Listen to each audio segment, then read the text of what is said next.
I'm 20F and I'm here to share to you all that Gen Z has to reckon with its radicalization problem. We are not a morally pure and superior generation of youth come to save the world globe showing America's. Our men and boys are red-pilled at an unprecedented level and we all ignore it because it's too hard to address, but we have to. These boys are in our classes, they date our friends, we all know them. Our generation has a lot of young men who have deep-rooted misogyny so deep that they seek content that fuels their hateful ideology of women and comment hateful things. I'm genuinely scared as a Gen Z young woman now because in being elected a lot of Gen Z men have took off their mask, almost as if a misogynistic GR at pissed being elected gave them a safe space to be this way. Leading to the Gen Z men saying, "Your body, my choice," to us girls at school and on social media. I've seen so many Gen Z men, even the ones that aren't old enough to vote, have said they saw satisfaction in a lot of women's emotional reaction on TikTok. I don't know where it all started, but I'm assuming the red pill content creators. I don't know what options we as a society can do or if we can do anything about it, but this is not okay. Second story. We had our company Christmas party coming up. My wife needed an outfit and went to an tailor. She goes in the dressing room with a whole bunch of stuff, nothing she likes. Comes out, sees a lady standing by outside with a lanyard and a pen behind her ear. Politely asks her to help. Lady proceeds to pick some things, wait for my wife to try on, and helps her select a nice outfit, 20 to 30 minutes all in. My wife was grateful and asks, "So how long have you been working here? You were great, want to let the manager know." The woman says, "I don't work here," and they proceed to crack up together laughing. A big cheers to that worker. Second story. En Halloween night many years ago, I was home alone and sitting in the dark. It was nearly midnight when I heard a strange noise at the back door. It sounded like someone trying to pick the lock. I thought I was just being anxious. There must be a more reasonable explanation. I then remembered my sister the day earlier said the cat was playing with something near the back door and it sounded just like someone was trying to break in. I convinced myself it must be just the cat. This cat knew the phrases, "Don't make me come over there," and "Knock it off."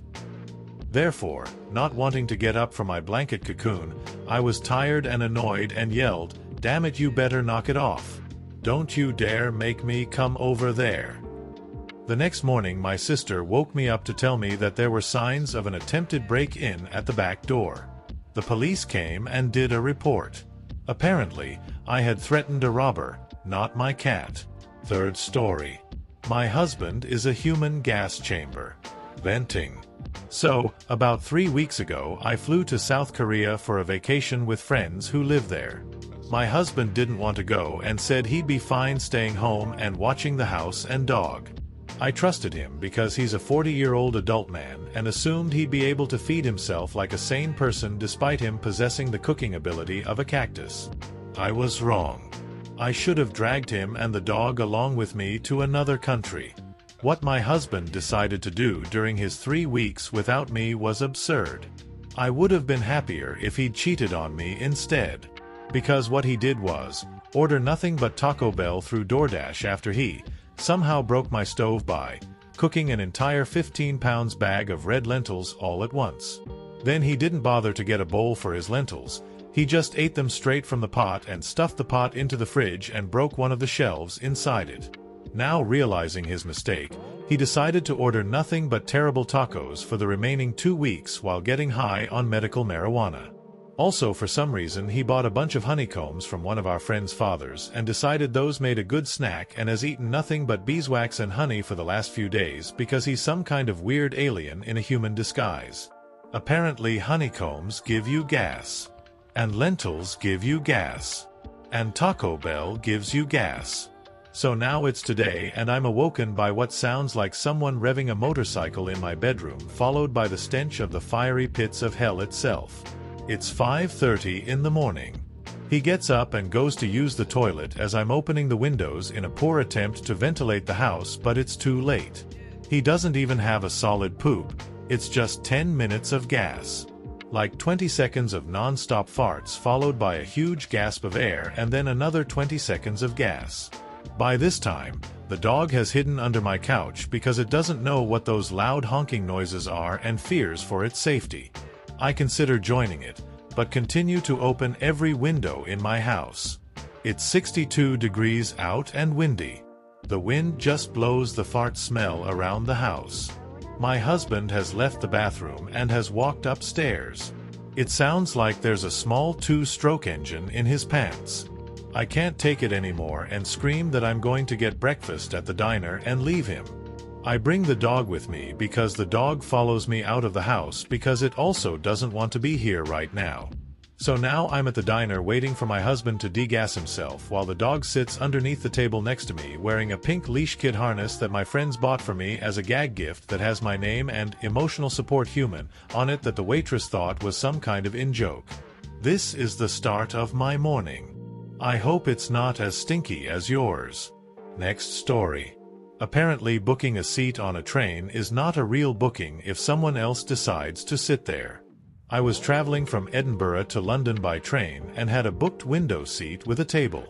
I got on the train to find 4 guys sitting at the table. The one in my seat that was clearly marked as booked refused to move as he was with his friends and the train was packed. The ticket collector passed and I asked him to help. He asked the guy to move but he refused and somehow that was that. So what now? I asked. You can find another seat but I have no power to move him. Only the police and move him and they will not turn up just to move someone out of a seat. There were no seats free in the carriage and probably not many free on the train, so standing to London was a possibility. I'm going to take a seat in first class. Better surroundings, power sockets and free tea and coffee. You can't sit there, you don't have a booking. Well, you could call the police to move me, but apparently they won't turn out to move someone out of a seat. I had a lovely trip with power for my laptop and a wide, comfy seat. Next story. Neighbor took my parking spot after I shoveled. I poured water in his windshield. It was a cold winter day. 8 inches of snow had fallen the night before, and the wind chill made it feel as if it were in the negatives, Fahrenheit. I drive an all-wheel drive SUV, so I have no issues getting out. My wife, on the other hand, drives a Prius, which slides with the smallest amount of moisture on the road. My car was down at the time, so we had to take my wife's car. I spent 45 minutes in the freezing cold shoveling that car out so we could get to the store. We were gone for an hour, and when we came back, our neighbor had taken the spot I had shoveled. Our apartment complex doesn't have assigned parking, but in the winter, it's understood that if you shovel a spot, it's yours. So when I saw his car in the spot I had just shoveled, I was pretty pissed. I went inside and filled 2-gallon jugs of water. Went back out and poured them on his windshield. Rinse and repeat. I must have poured about 10 gallons of water on his car. Being how cold it was already freezing by the time I poured the last gallon on. It sat like that overnight. The next morning, I got to watch as he helplessly tried to scrape all of these layers of ice off his windshield. Don't take my goddamn parking spot. 5th story. Entitled Parker parked in my driveway, so I blocked them in and got drunk all weekend. Friday night I came home from work to find someone on our block was having a large party and someone decided they were entitled to park in my driveway. Keep in mind my driveway is a single car width lined with a retaining wall on both sides and a garage at the end. Essentially impossible for a tow truck to come pull them out without property damage. Seeing this and the lack of street parking, I took this as a cue to park right behind them in my driveway. Now a few hours go by and their entitled Parker is now knocking at my door demanding I move my car so she can leave. Seeing as they were demanding, I informed them that I had been drinking and would not move my car. The entitled Parker then decides to call the police to get them to force me to move. When the police knocked on my door, I was sure to grab a beer from the fridge before I answered to talk to the officer. I had informed him that after I got home I was unwinding and had been drinking and was in no shape to drive. At this point their hands were tied because they couldn't tow her car out. I'm in no shape to drive, and I'm legally parked in my driveway. I ended up telling the entitled Parker that since it is a long weekend I would be on a weekend-long bender and they could come move my car after I go to work on Tuesday. Of our property? We will take 20 foot of yours. We have lived in our house for about 8 years in a rural neighborhood in Arizona. About a year ago, this dude from California bought the lot next to us and threw a fit about the stuff we had on the property line. We had put a single fence pole vaguely where the property line was. We hadn't had any sort of land survey done. It was supposed to just be a temporary marker that became a permanent marker. Dude was absolutely livid that we had vehicles parked on his property. The very tip of one of our cars was touching the established boundary. He threatened to have our vehicle towed. So we simply had an actual land survey done, and it turned out the property line was a good 20 foot into his property. Homeboy should have just let sleeping dogs lie and not been an asshole about a few inches. Edit. I had some journalists reach out to me and ask for some more comments, so here are the updates you asked for. Feel free to ask more questions for more clarifications or ask again if I missed yours. Hello. Thank you for reaching out. Zip code, redacted, for GPS reference. It's a small, rural neighborhood in the mountains of Arizona. All the houses are 3 to 5 acre horse properties. The roads are all dirt and unmaintained.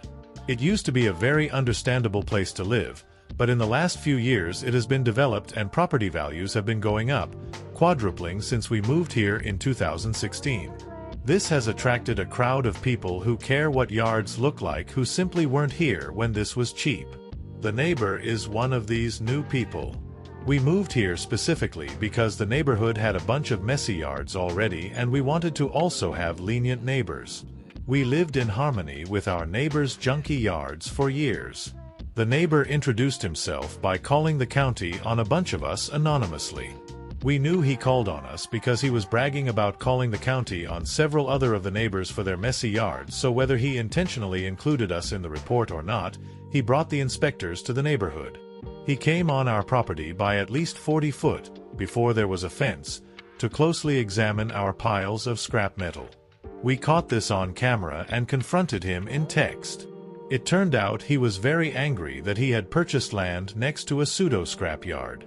We had several cars in various stages of disassembly and piles of materials.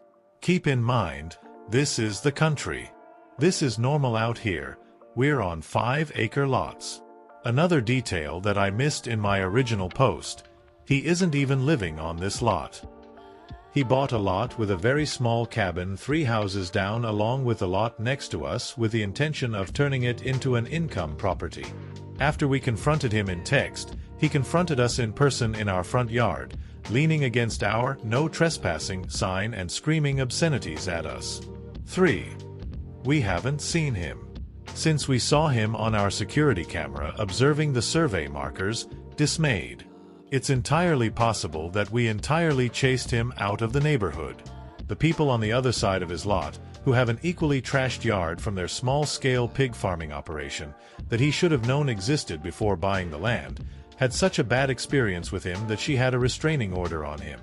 They are also having a potentially equally funny dispute about a shed that she built fully on his lot over 15 years ago, which means they're going to have to go to court over who now owns it, and our adverse possession laws are certainly on her side. Currently, we are building an ugly fence on the newly surveyed property line. 7th story. My half-sister wanted to show up in a wedding dress to my engagement party, so I changed the party theme so she would fit right in. I don't care if you are from Fox or Board Panda or BuzzFeed or whatever paper. No, I won't give you an exclusive interview. This is not even newsworthy. WTF kind of journalism is that supposed to be? Hashtag. After 39 messages in my inbox asking me to post here, I will. My half-sister Heather and I never really got along. We both are 24. My father left my mother for her mother and we were born the same month 20 days apart. It has always been weird. It doesn't help that Heather's mom hates me and my mom. By extension, Heather and I didn't have the best relationship. She has always tried to one-up me, even though we both have a similar economic background. I can give examples of this, but for the sake of the world limit won't write them here. So now my fiancé and I got engaged last month and had our engagement party this Saturday. We had planned it originally as a casual, formal event.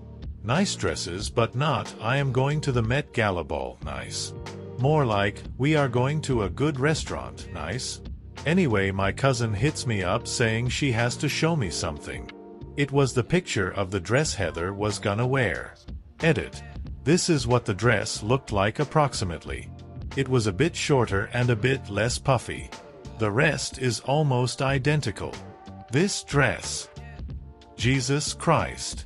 It can only be described as opulent. It was long and white, strapless with sewn-in crystals and golden accents. I'm pretty sure it's a wedding dress, but I can't be 100%. This made me really mad. So I decided, fuck that. I started texting people telling them that there had been a change of plans, and that instead of casual formal, I decided to make a costume party. My mother's side is crazy for Halloween, so they were immediately on board.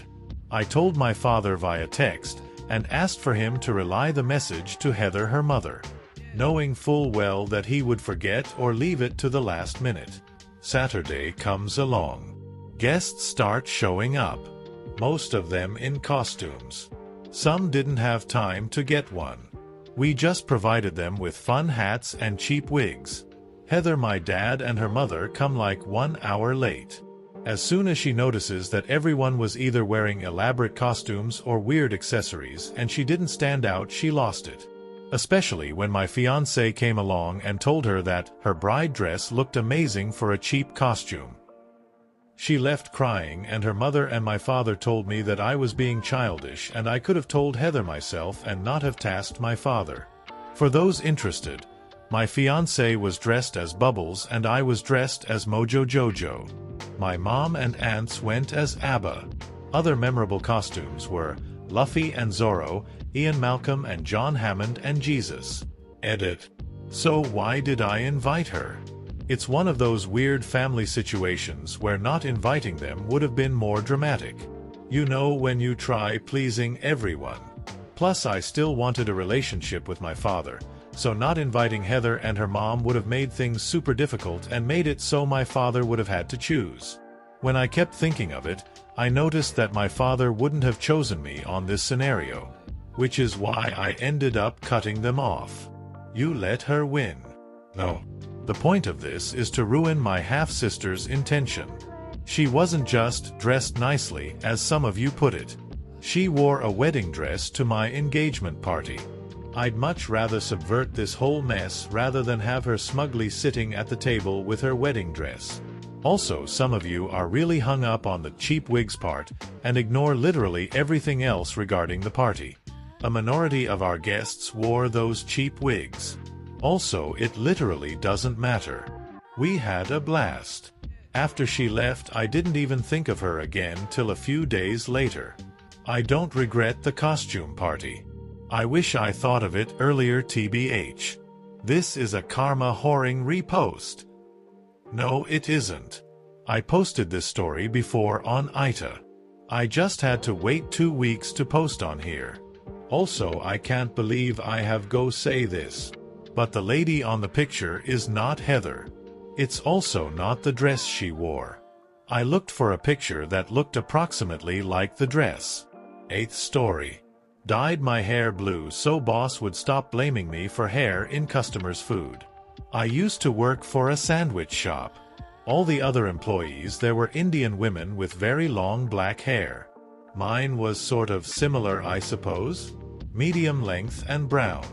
But every time a customer would complain about a long black hair in the food, my boss would immediately blame me without any hesitation or investigation, despite the fact that I was the only person who wore my hair up and netted. So one day I dyed my hair blue with the sole purpose of not being blamed for black hair being in the food. You guessed it, it happened.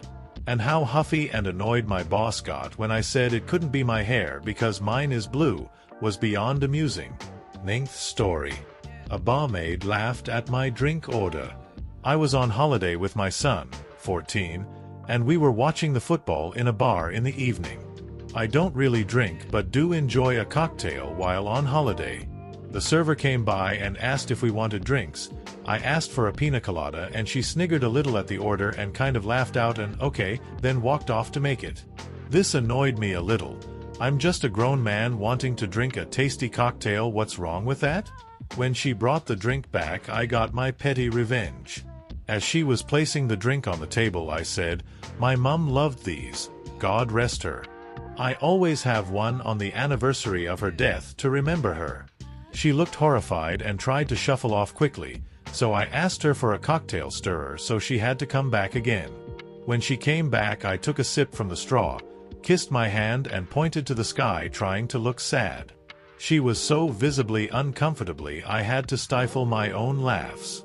She noticeably avoided our table multiple times after this.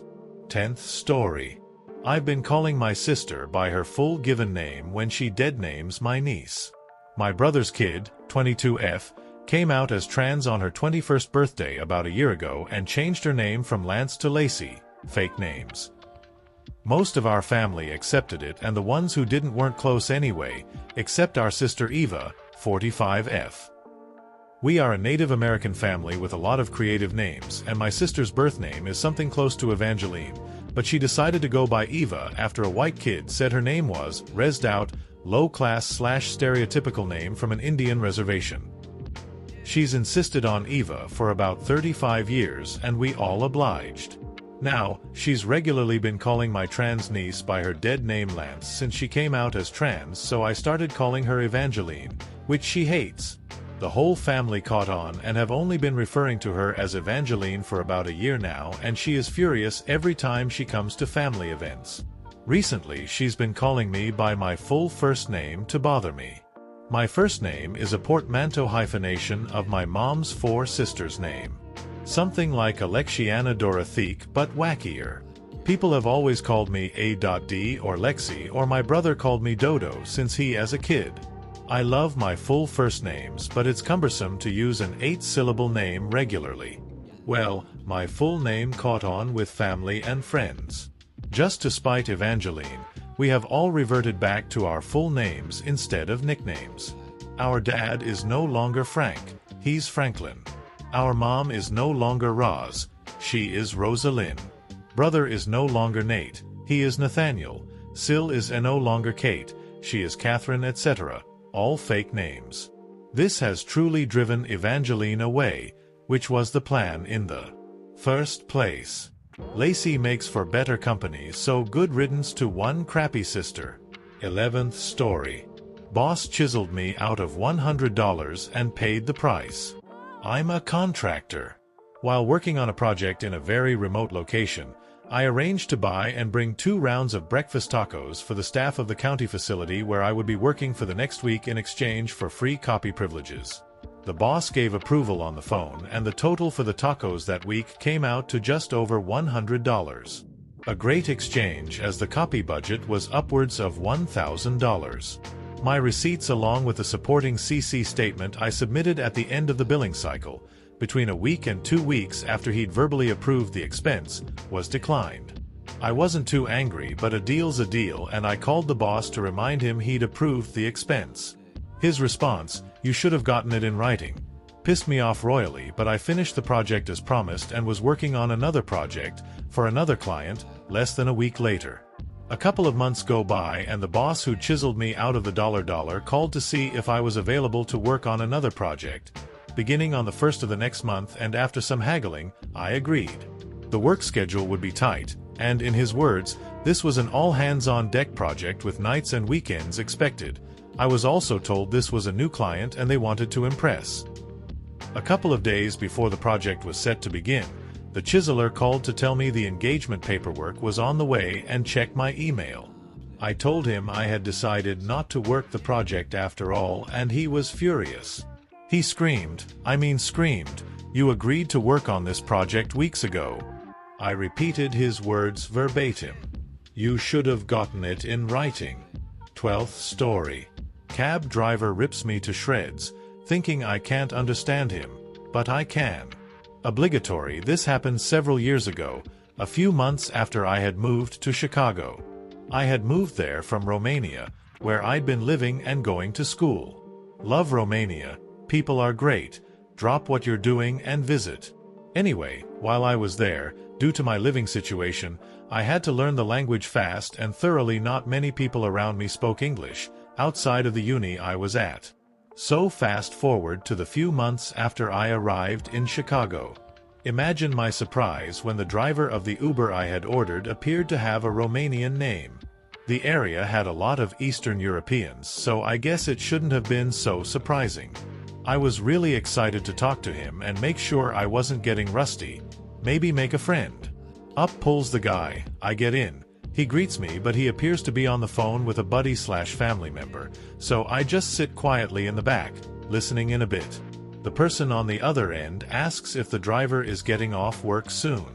He responded with something like the following: "No, I still have a few hours left, then I'll go home. Right now I have someone in the car. God, I hate this country, the women here are so fat and ugly. At least this one has a nice chest, but why can't she lose some weight?" And he goes on and on about all the problems with me and other American women. Now, I've always been a bit on the chonky side, and you best believe the Romanians love to comment on it, so I was used to it. But I was a bit shocked that this guy was going off like that. Anyway, I'm just kinda sitting bemused in the back seat as we near my destination. Then I tell him, in Romanian, with all my might trying to pull off the distinct accent of the region I had been living in, "Can you just pull over there, on the right?" I swear this guy's head did the Exorcist girl head move, and he turned a shade of red I have seen nowhere else in nature. He didn't say anything, just pulled over. When I got out I said thanks and added, "You're not attractive and you're also fat, so maybe you shouldn't make comments like that." I have never again reached such levels of self-pride. 13th story. "Want to block my driveway, officer? It's gonna be another minute or two on coffee." About a decade ago, I worked an early morning shift at a fast food restaurant. We opened at 6 a.m., so I had to be at work at 5 a.m. I would leave my house at about 4:45 a.m. every morning. My management was pretty relaxed about the opening shift. Clocking in up to 10 minutes late wasn't really an ordeal, as long as you showed up ready to go. I came outside at 4:45 to find that a local police officer has pulled someone over and is now blocking my driveway. This has happened before, but normally in the afternoon, and normally I just ask the officer to move forwards or back a couple of feet and then I pull in or out of the driveway. No sweat. This officer, however, angrily informs me that I will have to wait till he's done. I snap a picture of his car, text it to my manager and explain my tardiness. 40 minutes later, the police officer finally moves. I scramble into the car and head to work. I get there 15 minutes before we open. I frantically start to brew tea, fetch ice, having to condense my 50-minute routine into 15. I almost forgot to brew coffee. Opening time rolls around, and the first group of customers come in. It's a group of our local police officers, led by the captain. I guess they're about to do a shift change. One of the officers in the group is the one who blocked my driveway. Anyway, the captain orders coffee, and I regretfully inform him that there's a 5-minute wait on coffee because I got to work extremely late. Captain asks why, so I pulled out my phone and explained that one of his officers blocked my driveway for 45 minutes for a routine traffic stop. Captain proceeds to chew out that officer in front of all of his colleagues and exclaims that nothing short of a life or death emergency should block my driveway if it will interfere with him getting his morning coffee. It was never blocked again. And the captain always got his coffee at 6 a.m., without interruption. 14th story. A stranger tells me, "Smile, it could be worse." Instantly regrets it. Last week, I was out and about, making a start on some errands I had. As I was walking, I was going through my long to-do list in my head. So I wasn't frowning, I wasn't smiling. My face was just in neutral. A man starts heading towards me. As we pass, he tells me, "Smile, it could be worse." I stop, stare at him for a moment, and then I say, "My parents were in an accident. My mum died on impact. We're turning off my dad's life support tomorrow." The guy looked like a robot being suddenly shut down. His face fell. He looked like a deer in headlights. He stuttered and stammered. He was obviously trying to think of something to say, and when he couldn't, he turned around and speed-walked away. My parents are both fine. There was no accident. But it annoys me when people think they have the right to dictate how people are feeling and what expressions they make, especially when they don't know what is going on in their lives. It's unhelpful and patronizing. Imagine telling somebody who has just been given a terminal diagnosis, "Smile, it could be worse." Or somebody who has lost a child, been laid off, or is otherwise struggling and in a terrible situation. 15th story. I put vegetables in all my food to stop my roommate's kid from eating it. Mom threatens legal action. I posted this before in a different sub, but I figured it would be appreciated here, and I have more things to add. Original posts. I posted this in another forum but received a lot of comments telling me to post it here as well. I, 26F, live in a rented house with a single mother, 30F, and her son, 6M. I had another person living with me, but they moved out and the mother moved in. I don't mind living with her and her kid. It's fine and we kind of do our own thing. I spend a lot of time at my boyfriend's place or working. Our work schedules collide, so we really don't interact much, but when we do, it's fine. No issue there. I want to start with saying that she clearly struggles financially, but I don't think it's an excuse. I don't make lots of money either. However, I've noticed that my food would go missing or portions would be taken from it. I assumed it was her kid, so I asked her if she'd stop him from eating my food. I was calm about it and she just said she would. It didn't really upset me when it first started. It started getting annoying when I'd get home from work and expect to have a meal's worth of leftovers in the fridge, only to see it picked through or just gone. I kept bringing it up and she started getting annoyed with me bringing it up. Just from observing them, I realized that neither of them ever eat vegetables. And judging by the food that would get picked through and the food that would be untouched, anything with green in it was avoided. Orange chicken would be gone, but chicken and broccoli would be untouched. So I started putting vegetables in everything. I find vegetables to be delicious. And anything green or not a potato does not get eaten. So I could mix some bell peppers into the food and it would be fine. I make a big portion of vegetables pretty frequently anyway, so I just started putting it in everything I eat. If I had leftover mashed potatoes, I'd pour green beans in and mix it up. If I had leftover cheesy/bacon fries, I'd pour broccoli all over it and mix it in. Usually my homemade stuff has vegetables in it, but I started making sure everything did. I made a pot of mac and cheese, the kids' favorite thing, and poured in roasted Brussels sprouts, which is actually delicious to me, and I'm eating more vegetables, so it's a win-win. She had been seeming annoyed, but we were all home when I made the pot of mac and cheese. She was in the living room and saw me get out the Brussels sprouts and was like, "What are you going to do with that?" And I poured them in. She said I was being greedy and annoying. I just said, "I like Brussels sprouts," and that was it. She said, "We need food," and I told her to go get some. Or stop buying only pre-packaged things and your money will go further. I think she sees this as some big act of revenge, but I just simply want to be able to eat my food. Also want to add that the sharing is not the issue. It's expecting to have food there and it's not. So often I be working a long day and get home expecting to have a meal's worth of food and it all be gone. Or I wake up in a rush and had my food ready to eat in the morning only to find it gone. So now I have to skip breakfast. If she would simply text sometime, "Hey, is it okay if we eat food item?" I would know and know to make other plans. I would stop for food or know I have to whip something up when I get home. Also, I think eating the last of someone else's food is crazy and rude. If someone makes a big pot of something and you ask for a serving, sure. But if someone made something and there is one serving left and you eat it without permission, that is evil as hell. Update. So I have been steadfast with putting vegetables in everything. I've put vegetables in things I've never even thought of.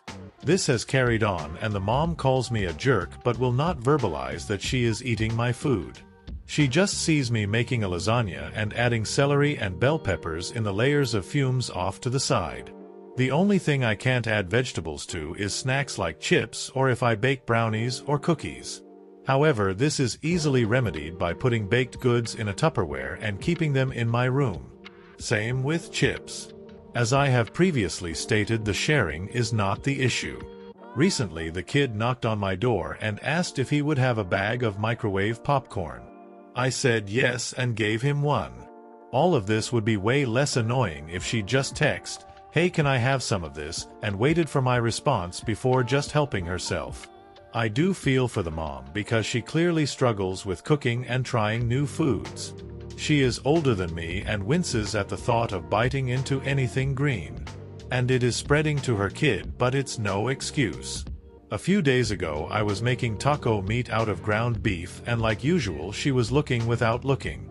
She was off to the side watching my every move but trying her to look normal. I made a dish the day before that involved sautéed mushrooms and cut up peppers. So when the meat was almost ready, I opened the fridge and she freaked when she saw me holding the mushrooms. She said, "Son's name, hates mushrooms," and I just poured them in the pan and mixed along with the cut-up peppers. This caused her to react in a way I'd never seen from her before. She was yelling and stomping around the kitchen while the kid just watched. Felt bad for the kid to have to see his mom like that. People were worried about her tampering with my food.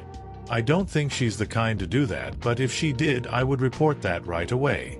She was flipping out, but she didn't snatch my food or knock anything over. She was opening and slamming cabinets, and it was all very silly. Then she started going off about how she is going to get the authorities involved. I just told her sure, and that she needs to relax. She seemed genuinely upset and stressed, and I told her that I understand being a single mom is hard, but she needs to use her government assistance more responsibly. She'll come home with cold mac and cheese, sushi, and chicken from the grocery store, prepared foods, and blow all of it on that. I suggested food pantries and buying ingredients that last a while, like potatoes.